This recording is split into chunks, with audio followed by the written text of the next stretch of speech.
সস্তায় বিনা পয়সায় বিদ্যুৎ দেওয়ার জন্য যা বিদ্যুৎ প্রয়োজন গোটা পৃথিবীর তার চেয়েও বহু বহু গুণ বিদ্যুৎ সূর্যের কিরণ থেকে তৈরি হতে পারে।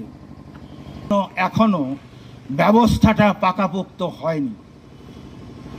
ব্যবসায়ীদের স্বার্থে বিশ্ব জুড়ে পাকাপোক্ত হয়ে গেলে ওই সূর্য কিরণটা নিয়েও ব্যবসা হবে। আমি আসছি আপনাদের কাছে একটুখানি সেখানে ওই কিরণের থেকে সূর্যের কিরণ থেকেই বিদ্যুৎ উৎপাদন করে ব্যবসার পাকাপোক্ত ব্যবস্থা হয়ে গেছে। 100% যেদিন হবে, যদি সেখানে শোষণমূলক ব্যবস্থা থাকে, ব্যবসায়ীদের থাকে, 100% সূর্যের কিরণ থেকেই তারা ব্যবসা করবেন, মুনাফা করবেন।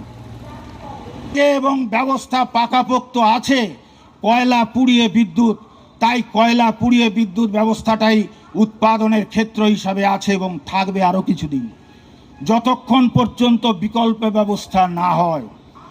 আমরা তব্বর মাথা খাটিয়ে লোককে ওরা বসিয়ে রেখেছে, সেই জন্যই তাপবিদ্যুৎ কেন্দ্র থেকে বিদ্যুৎ উৎপাদন আমাদের দেশে বেশি হচ্ছে।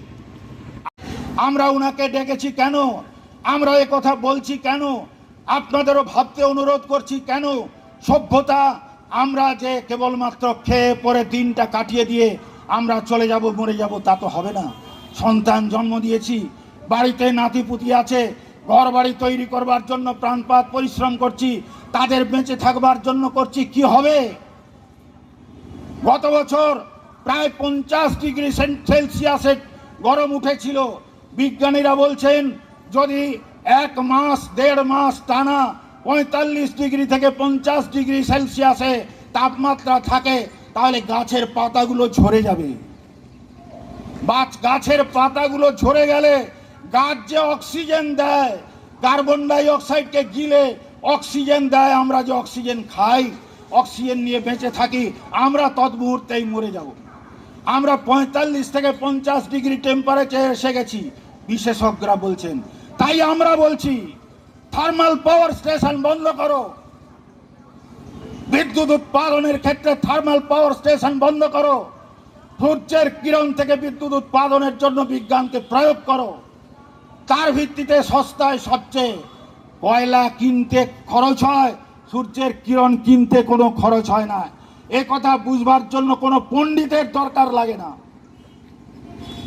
সস্তায় বিদ্যুৎ উৎপাদন করে সস্তায় মানুষকে দাও। ব্যবসায়ী নীতি পরিত্যাগ করো। ভারতবর্ষ স্বাধীনতার যে স্বপ্ন নিয়ে হাজার হাজার লক্ষ লক্ষ মানুষ প্রাণ দিয়েছেন, তাদের প্রত্যাশা পূরণ করো, তা না হলে জনবিস্ফোরণ হবে। এইটাই আমাদের আন্দোলন, এই উদ্দেশ্যেই আমাদের আন্দোলন। তাই আমরা বলছি বিদ্যুৎ উৎপাদন, বন্টন এবং পরিবহনের নীতিকে পরিবর্তন করতে হবে। এই পরিবর্তনের ধারায় আমাদের যেগুলো সামনে চোখে পড়ছে, তারা এই আন্দোলনের জোয়ারে একদিকে জনসাধারণের প্রতিবাদ হচ্ছে, ভারতবর্ষের রাজ্যে রাজ্যে বিদ্যুৎ গ্রাহকরা সংগঠিত হয়েছে, নিজস্ব কয়লা খনি বন্ধ করে দিয়ে বাধ্য করা হচ্ছে বিদ্যুৎ কোম্পানিগুলোকে, যাতে কয়লা তার ব্যবসা হয়, যাতে ব্যবসার পরে বিদ্যুতের দাম আরো বাড়ে, আমাদের ঘাড় যাতে আরো বেশি মটকানো যায়। ওই ঝাড়খণ্ডে একটা নতুন পাওয়ার প্ল্যান্ট তৈরি করে দিয়ে বাংলাদেশে বিদ্যুৎ পাচার করবার জন্য পাকা গ্যারান্টি করে দিয়েছিল। তাহলে আমাদের দেশের সরকার ওই অস্ট্রেলিয়ায় যাচ্ছে, সে দেশের সরকারের সঙ্গে চুক্তি করে আমাদের দেশের ব্যবসায়ীদের কি করে পাকাপোক্ত ব্যবসা লেনদেন করা যায়।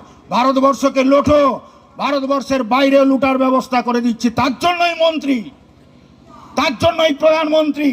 দেশের সরকার হাসিনার সঙ্গে চুক্তি করেছিল, সেই চুক্তিতে বিদ্যুৎ সরবরাহের পাকা বন্দোবস্ত করে ফেলেছিল।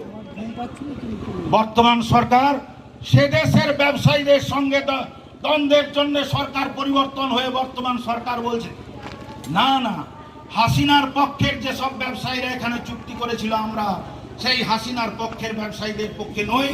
আমরা ভারতবর্ষে এখান থেকে যে ব্যবসা তিনি চুক্তি করে দিয়েছেন, দেশে দেশে যে ঘুরছেন, বর্তমান প্রধানমন্ত্রী বিদেশ ঘোরার জন্য হাজার হাজার লক্ষ লক্ষ কোটি টাকা দিয়ে বিদেশ ঘুরছেন। অবস্থা যে তাদের উপলব্ধি বিদ্যুতের ভেতরে থেকে নাড়াচাড়া করতে গিয়ে বুঝছেন কার কথা মানবেন? যখন কর্পোরেট হাউসের বক্তব্য এসে বলছে সেখানেই সই দিচ্ছে। এই তো করে তুলছি। এই যে স্মার্ট মিটারটা গ্রাহকদের স্বার্থে নয়। স্মার্ট মিটারের কাজ কি? মিটারের কাজ হচ্ছে আমি লাইন নিয়েছি, আমি কত ইউনিট কনজিউম করেছি, আমি ব্যবহার করেছি, তার একটা হিসাব রাখা। এই তো মিটারের কাজ। সেই কাজটা তো দীর্ঘদিন এতদিন ডিজিটাল মিটার সুন্দরভাবে করছো। হচ্ছে কেন 3 লক্ষ কোটি টাকা খরচ করে কেন্দ্র সরকার যদি একটা হেভি ইন্ডাস্ট্রি করতো, কয়েক লক্ষ বেকার যুবক যুবতী কাজ পেত, সেটা না করে এই স্মার্ট মিটার কেন লাগাতে চাইছে? জনগণ চাইছে বিদ্যুতের মাসুল কমাও, অর্থাৎ প্রযুক্তিরা চাইছে। তাই মহারাষ্ট্রের গুজরাটে আটকে দিয়েছে, যতটুকু খবর আমরা জানি মহারাষ্ট্রে অনেক জায়গাতে আটকে দিয়েছে। আমরা আটকে দিয়েছি এখন পর্যন্ত আন্দোলন করে। পশ্চিমবঙ্গেও আমরা বিশ্বাস করি যে পশ্চিমবঙ্গ সেখানে রুখে যাবে, যদি পশ্চিমবঙ্গের গ্রাহকরা যদি একবার ঐক্যবদ্ধ হয়ে যান। বন্ধুগণ, এবেকার একটা ঐতিহ্য, বর্তমান এবং অতীতের একটা ঐতিহ্য আমরা জানি, আমরা অন্য রাজ্যের মানুষ, আমরা সচেতন মানুষরা জানে। এই এবেকার যে সংগ্রামী ঐতিহ্য, সেই ঐতিহ্যকে ধরে রেখে তার থেকে আমরা অনুপ্রেরণা পাই। অন্য রাজ্যে যারা আমরা গ্রাহক আন্দোলন গড়ে তোলার চেষ্টা করছি, আমরা এবেকার সংগ্রাম থেকেই আমরা অনুপ্রেরণা লাভ করি। এবেকাই পথ দেখিয়েছি আপনাদের ভারতবর্ষের সমস্ত আন্দোলনের ক্ষেত্রে পশ্চিমবঙ্গ পায়োনিয়ার। সেই স্বাধীনতা আন্দোলনের সময় থেকেই আপনারা সারা ভারতবর্ষকে আপনারা পথ দেখাবেন।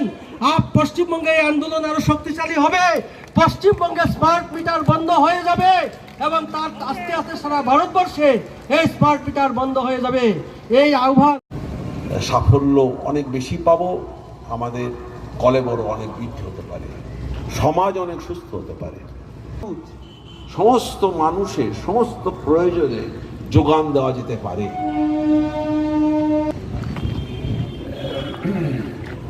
সরকারের দায়িত্ব বিদ্যুৎ খায় ভূমিকা ঠিক ভাবে সচেতন হতে হচ্ছে, লড়াই করতে হচ্ছে সরকারকে তার বুদ্ধিভ্রষ্ট হওয়া থেকে বাঁচাবার জন্য। তাকে বলা যায় তোমরা যা করছো সেটা সমাজ বা মানুষের সমাজ, তোমরা এই আইন করছো না, নিয়ম করছো, তাতে সমাজের সাম্যিক জনগণের এবং গ্রাহকদের আপামর যে ক্ষতি হচ্ছে তোমাদের জন্য হচ্ছে।